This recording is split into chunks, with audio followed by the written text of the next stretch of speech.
नमस्कार। श्रीमती मोहरीदेवी तापड़िया कन्या महाविद्यालय जसवंतगढ़ के इस यूट्यूब चैनल पर मैं प्रवक्ता हनुमान शर्मा आप सभी विद्यार्थियों का हार्दिक स्वागत और अभिनंदन करता हूं।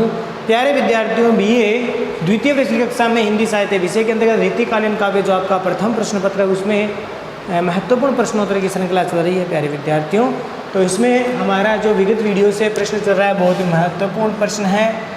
आचार्य केशवदास जी जो पाठ 1 है आपका, उसमें रामचंद्रिका महाकाव्य से आपके प्रश्नोत्तर हम देख रहे हैं। और इसमें हमारा जो प्रश्न है वो है आपका, केशव के काव्य में संवाद योजना विषय पर एक निबंध लिखिए।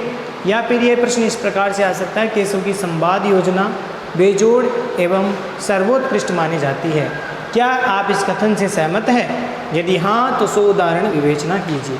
या फिर यह प्रश्न इस प्रकार से आ सकता है कि रामचंद्रिका काव्य में केशव की संवाद योजना अद्वितीय है और इस कथन के आलोक में रामचंद्रिका के संवाद सौष्ठव का विवेचन कीजिए।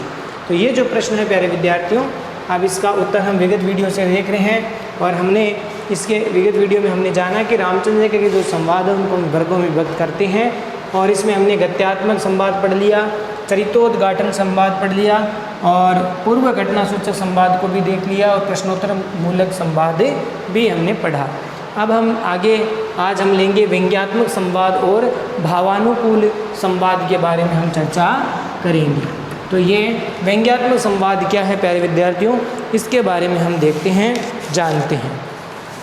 प्यारे विद्यार्थियों, रामचंद्रिका की जो संवाद जो शैली है इसमें अगली जो एक तरह से हम कह सकते हैं कि संवाद योजना क्या है इसमें, तो अगला जो वर्ग है वो है आपका व्यंग्यात्मक संवाद। देखिए, इस तरह के संवाद प्यारे विद्यार्थियों अपेक्षाकृत क्या होते हैं, इस तरह के जो संवाद होते हैं वो अपेक्षाकृत रुचिकर होते हैं और प्रभावकारी होते हैं। ऐसे जो व्यंग्य किया जाता है, जिन संवादों में व्यंग्य किया जाता है तो वो अधिक रुचिकर होता है और प्रभावकारी होता है, पाठकों को रुचि देने वाला होता है। तो इस प्रकार से इस तरह के संवाद यानी व्यंग्यात्मक जो संवाद है वो अपेक्षाकृत रुचिकर भी होते हैं और प्रभावकारी भी होते हैं। इनमें मुख्य बात ये होती है कि इसमें उक्ति वैचित्र्य और चमत्कार दर्शनीय होता है। यानी उक्ति वैचित्र्य का मतलब होता है बात कहने की विचित्रता, बात कहने का जो ढंग होता है, कथन का जो ढंग होता है वो बड़ा विचित्र होता है, चमत्कार दर्शनीय होता है। तो इस प्रकार से उक्ति वैचित्र्य और चमत्कार दर्शनीय यानी इसमें उक्ति वैचित्रता का और चमत्कार का जो है संयोग होता है। और यहाँ पर देखिए प्यारे विद्यार्थी, अंगद रावण संवाद है और परशुराम लक्ष्मण संवाद है, उनमें व्यंग्यात्मक संवाद की विशेषता देखने को मिलती है। यह विशेषता दिखाई देती है, यह विशेषता माने व्यंग्यात्मक विशेषता दिखाई देती है। और इसी प्रकार से राम और परशुराम का जो संवाद है वह भी इसी प्रकार का संवाद है, ये भी देखने योग्य है। देखिए, एक हम उदाहरण को देखते हैं इस प्रकार का जिसमें व्यंग्यात्मक संवाद है। तो इसमें राम और परशुराम का जो संवाद है वो देखने योग्य है। तो यहाँ पर राम कहते हैं परशुराम से, यहाँ संवाद किसका हो रहा है, राम और परशुराम का संवाद हो रहा है। तो इसमें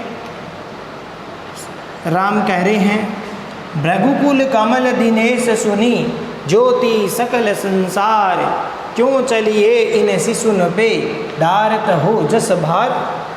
यहाँ पर राम परशुराम को शांत करने के भाव से जब वह अत्यंत क्रोध में हो जाते हैं, कब हो जाते हैं, जब शिव धनुष भंग होता है, शिव धनुष भंग होता है, तब उस समय परशुराम जी बड़े क्रोधित हो जाते हैं। परशुराम बड़े क्रोधित हो जाते हैं और ऐसे में वे राम से और लक्ष्मण से एक तरह से उलझ जाते हैं। तो यहाँ पर राम उनको शांत करने के भाव से क्या कह रहे हैं कि भृगुकुल कमल दिनेश सुनी ज्योति सकल संसार। हे भृगुकुल, भृगुवंश के कमल दिनेश सूर्य, हे भृगुकुल के कमल सुकोमल कमल और सूर्य सुनी, ये माने सुनिए, ज्योति सकल संसार, ये सारा संसार आपके ही ज्योतिपुंज से प्रकाशित होता है। एक तरह से उनके सूर्य का वर्णन है वो श्री राम करते हैं कि आप ही की ज्योति से सारा संसार है वो आलोकित होता है। हे भृगुकुल नंदन, हे भृगुकुल कमल सूर्य के समान आप तेजस्वी हो और आपकी इसी ज्योति से सारा संसार ज्योतिमय होता है, प्रकाशमान होता है। क्यों चलिए इन शिशुन पे, इसीलिए क्यों चलिए मतलब ईर्ष्या कर रहे हो या फिर इन पर शत्रुता कर रहे हो। क्यों इनसे शत्रुता कर रहे हो? इन शिशुन पे मैंने इन बालकों पर, इस बालक पर, लक्ष्मण के लिए यहाँ पर इंगित कर रहे हैं कि क्यों इन बालकों पर या राम और लक्ष्मण रूपी जो बालक हैं इनके ऊपर क्यों इतनी शत्रुता कर रहे हो। डारत हो जस भार, ऐसा करके आप अपने यश के भार को नीचे गिरा रहे हो, अर्थात यश को कलंकित ही करोगे। इसलिए इन शिशुओं पर तुम अपने शौर्य का, पराक्रम का जो है प्रदर्शन मत करो। इस प्रकार का भाव व्यक्त हुआ है। ये बात सुनकर परशुराम जी क्या कह रहे हैं कि राम सुबंधु सवारी, हे राम तुम्हारे सुबंधु का मतलब होता है तुम्हारे जो अच्छे भाई लक्ष्मण हैं उसको संभारी, मैंने संभाल लो। कि राम सुबंधु संभारी, छोड़त हो सर प्राण हर, छोड़त मैंने छोड़ रहा हूँ, हो मैंने मैं, सर मैंने बाण, प्राण मैंने प्राणों को, हरण मैंने हरने वाला, कि मैं उसके प्राणों को हरने वाला बाण मार रहा हूँ, प्राणों को हरने वाले बाणों का प्रहार करने वाला हूँ। इसीलिए तुम अपने भाई को संभाल लो।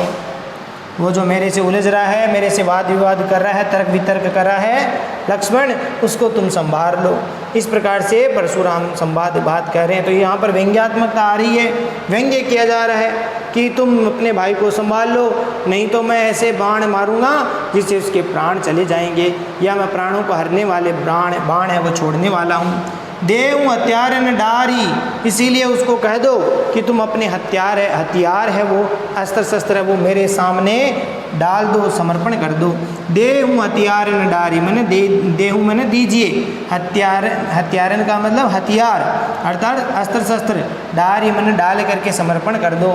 हाथ समेत बेगी दे, मैंने शीघ्रता से अपने हाथ सहित सारे अस्त्र शस्त्र मेरे सामने मेरे चरणों में डाल दो और मेरी शरणागति में आ जाओ। अर्थात जो है अगर तुम ऐसा नहीं करोगे तो फिर मैं उसको मार दूंगा, वध कर दूंगा, उसको हत्या, उसके जो है उसकी मृत्यु का कारण बन जाएगा वो। इसीलिए देव हथियार डाल, इसीलिए तुम अपने उनके हथियारों को अपने हाथ सहित डाल करके शीघ्रता दे, बेगी दे मैंने बेगी मैंने शीघ्रता से उनके हथियार है वो डाल दो। तो इस प्रकार का संवाद यहाँ पर राम और परशुराम का हो रहा है। और ऐसा परीक्षा में प्यारे विद्यार्थियों कम से कम एक पंक्तियाँ तो ज़रूर लिख देना और ये संवाद की, तो आपका प्रश्न है वो उत्तर है वो बड़ा प्रभावशाली बनेगा। तो आशा करता हूँ व्यंग्यात्मक जो संवाद है वो समझ में आ गया होगा। व्यंग्यात्मक संवाद में तो व्यंग्यात्मक जो संवाद होता है वो रुचिकर होता है, प्रभावकारी होता है, और साथ ही साथ उसमें बात कहने का ढंग बड़ा विचित्र होता है, चमत्कार उसमें होता है। तो इस प्रकार से ऐसे संवाद वो ज़्यादा पसंद किए जाते हैं, पाठक है उसको ज़्यादा रुचि से उसको पढ़ते हैं। अंगद रावण संवाद है रामचंद्रिका में, अंगद और रावण का जो संवाद होता है वो बड़ा रुचिकर है। और परशुराम लक्ष्मण संवाद है, ये भी व्यंग्यात्मक संवाद है और रुचिकर है, ये विशेषता दिखाई देती है। और इसी प्रकार राम और परशुराम का संवाद भी देखते हैं, इसी संदर्भ में व्यंग्यात्मक है। और राम यहाँ पर कहते हैं भृगुकुल कमल दिनेश सुनी ज्योति सकल संसार, क्यों चलिए इन शिशुन पे डारत हो जसवार। इसलिए भृगुकुल के कमल शिरोमणि सूर्य देव, सूर्य के समान आपके ज्योति से सारा संसार प्रकाशित होता है। इसीलिए क्यों इन छोटे छोटे शिशुओं पर अपना पराक्रम दिखा करके अपने यश को जो है नीचे गिरा रहे हो या यश को है कलंकित कर रहे हो। परशुराम आगे कहते हैं कि राम सुबंधु सवार, ये राम तुम्हारे छोटे भाई को भली भांति संभाल लो, नहीं तो मैं प्राणों को हरने वाला छोड़त हूँ सर प्राण हर, इसीलिए मैं अब इसके प्राणों को हरने वाले बाण छोड़ रहा हूँ। देव हथियारन डारी हाथ समेत बेगी दे, इसलिए शीघ्रता से मेरे सामने आकर के अपने हाथ सहित जो है हथियारों को मेरे चरणों में डाल दो, मेरे सामने समर्पण कर लो। इस प्रकार का भाव यहाँ पर व्यक्त हुआ है। तो आशा करता हूँ ये व्यंग्यात्मक संवाद आपको समझ में आ गया होगा। अब देखिए अगला संवाद है भावानुकूल संवाद। नाम से पता चलता है भाव के अनुकूल संवाद, बातचीत। रामचंद्रिका में प्यारे विद्यार्थियों, रामचंद्रिका में पात्रों के जो आंतरिक भाव है उन भावों को सशक्त अभिव्यक्ति करने के लिए या अच्छी प्रकार से भली भांति रामचंद्रिका में जो पात्र है वो चाहे राम ले लो, लक्ष्मण ले लो, परशुराम ले लो, विश्वामित्र ले लो या फिर जानकी ले लो, रावण ले लीजिए, विश्वामित्र लीजिए, सभी प्रकार के जो पात्र हैं उन अंगद ले लीजिए, बाली ले लीजिए, सब पात्र हैं वो हनुमान इत्यादि जो पात्र है वो रामचंद्र का में पात्रों का जो आंतरिक भावों को भली भांति अभिव्यक्त करने में संवाद है वो पूरी तरह से सफल रहे हैं। रामचंद्र का जो महाकाव्य है केशवदास जी के, उनमें जो अभिनीत जो पात्र हैं जो कि राम की कथा को लेकर के ये लिखी गई है, और इस घटनाक्रम में जितने भी पात्र हैं उन पात्रों के आंतरिक भावों की भली भांति सशक्त अभिव्यक्ति है वो करने में ये संवाद पूरी तरह से सफल रहे हैं। तो इस प्रकार से ये भावानुकूल संवाद है वो भी रामचंद्रिका में रहे हैं। इस दृष्टि से अगर बात करें तो राम परशुराम राम लक्ष्मण जो संवाद है वो बड़ा सुंदर संवाद है। अंत में भावानुकूल भी संवाद है। पहले तो आपस में उलझते हैं लक्ष्मण राम परशुराम जी से, और उसके बाद में जब परशुराम जी को राम के उनके महिमा का भान हो जाता है तब भावानुकूल यहाँ पर संवाद भी होते हैं। तो इस प्रकार से कई क्रोध की अवस्था का भाव इसमें दिखाई देता है। शिव धनुष के भंग होने पर परशुराम क्रोधित तो उठते हैं, ये आप जान गए हैं। शिव धनुष जब भंग हो जाता है राम जी जनक की सभा में सीता स्वयंवर के समय उस शिव धनुष को तोड़ देते हैं, तो उस समय परशुराम क्रोधित तो उठते हैं और अपने शौर्य का बखान करते हैं कि मेरा जो फरसा है, मैंने क्षत्रियों को इतनी बार मार दिया, 21 बार इस धरती को क्षत्रिय से हीन कर दिया, सहस्त्रबाहु को मैंने इसी फरसे से काट उसके 1000 भुजाओं को काट डाला। इस प्रकार से अपने बखान करते हैं, वो वर्णन करते हैं अपने शौर्य का। तब लक्ष्मण है वो व्यंग्य करते हैं, जिससे उनका और अधिक क्रोध है वो बढ़ जाता है। और उस समय उस क्षण के समय ये जो संवाद अत्यंत भावानुकूल बन जाते हैं। परशुराम कहते हैं प्यारे विद्यार्थियों इसमें कि लक्ष्मण के पुरी खान कियो पुरुषारथ सो न कहो परी, बेस बनाय कियो बनितन को देखत के सब हो हरई। इस प्रकार से परशुराम लक्ष्मण से संवाद कर रहे हैं कि लक्ष्मण के पुरी खान कियो, अर्थात पूर्वजों ने क्या विशेष कार्य किया है। पुरुषार्थ सो न कहो परही, उनके पुरुषार्थ सो न कहो परही, यानी उनके पुरुषार्थ को कहा नहीं जा सकता। वेश बनाय कियो बनितानी को, अर्थात स्त्रियों का सा वेश बना करके देखत के सब हो हरियो, अर्थात केशवदास जी कहते हैं कि वो इस प्रकार से हार गए हैं। देखते ही देखते हारे देखत हवयो हरही, माने हरण हो गया है, अर्थात उनके स्त्री का है से हरण हो गया। इस प्रकार का भाव यहाँ पर व्यक्त हुआ। तो परशुराम जी है वो लक्ष्मण से संवाद कर रहे हैं। आगे देखिए परशुराम राम के गुरु पर भी जब कटाक्ष करते हैं, परशुराम और राम के गुरु पर यानी विश्वामित्र पर भी कटाक्ष करते हैं। क्या कहते हैं कि राम कहाँ करियो तिनको, राम कहाँ करियो तिनको, तुम बालक देव अदेव डरे हैं। और गादी के नंद किसको कहा जाता है? गादी के पुत्र यानी विश्वामित्र। गादी के पुत्र किसको कहा जाता है? विश्वामित्र को। तो गादी के नंद यानी गादी के पुत्र तिहारे गुरु तुम्हारे गुरु है, जिन्हें यो ऋषि वेश किए उबरे, जिन्होंने इस प्रकार से ऋषि वेश करके तुम्हारी रक्षा की है। अन्यथा इस बालक को मैं कभी का समाप्त कर देता, अर्थात लक्ष्मण को कभी का समाप्त कर देता। ये तुम्हारे विश्वामित्र तुम्हारे गुरु हो गए हैं, इसीलिए ऋषि वेश बना करके तुम्हारे लिए उबरने का कार्य किया, अर्थात तुम्हारी रक्षा कर सके हैं। इसीलिए राम कहाँ करियो तिनको, कि राम कहाँ करियो तिनको यानी उनको क्या कर सकते हैं कि तुम बालक है, तुम तो बालक हो, देव अदेव डरे हो, तुम तो बालक हो और तुम देवताओं अदेव अर्थात असुरों से डरे हुए हो। इसीलिए गादी के नंद तिहारे गुरु तुम्हारे विश्वामित्र तुम्हारे गुरु है, जिन्हें यो ऋषि वेश ये उबरे, इस प्रकार से ऋषि वेश धारण करके तुम्हारी रक्षा की है। इस प्रकार के भाव है वो कटाक्ष करते हैं राम के गुरु पर भी। तो परशुराम के इस आक्षेप पर राम वो क्रोध करते हैं। क्या कहते हैं कि भगन भयो हर धनुक साले, यानी धनुष के भंग होने पर, भगन मैंने भंग होने पर शिव के हर कार तो गया, शिव के धनुष को साले यानी पीड़ित होते हो, तुमको अब साले कि धनुष तो कब का ही टूट करके जो है पीड़ा को प्राप्त कर चुका है, अर्थात धनुष वो टूट करके अलग हो चुका है। तुमको अब साले, अब तुमको इसकी साल यानी पीड़ा कष्ट हो रही है। यहाँ किसको कह रहे हैं?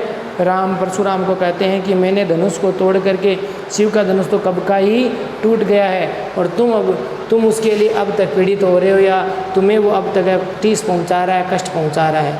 वृथा वही विधि सृष्टि, इसीलिए व्यर्थ ही इस विधि विधाता की इस सृष्टि में ईश आसन ते चाले, यानी ईश्वर आसन ते चाले माने ईश्वर के इस आसन से तुम चले आ रहे हो, अर्थात अपने आसन को छोड़ करके जो इस भक्ति तुम करते थे उसको छोड़ करके तुम यहाँ चले आ गए हो।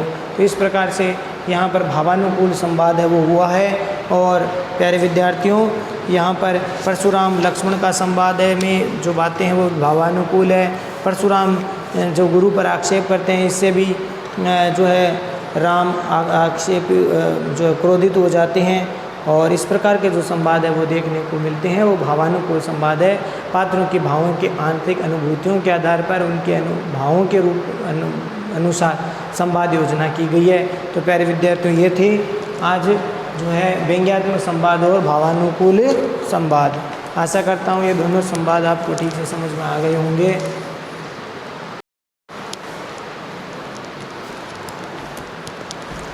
तो प्यारे विद्यार्थियों, आज के लिए बस इतना ही। अगले वीडियो में पुनः उपस्थित होंगे इसी प्रश्न के आगे के जो संवाद है, जिसमें हम कूटनीति के संवाद, परिचयात्मक संवाद, नाट्य के संवाद इत्यादि को लेंगे।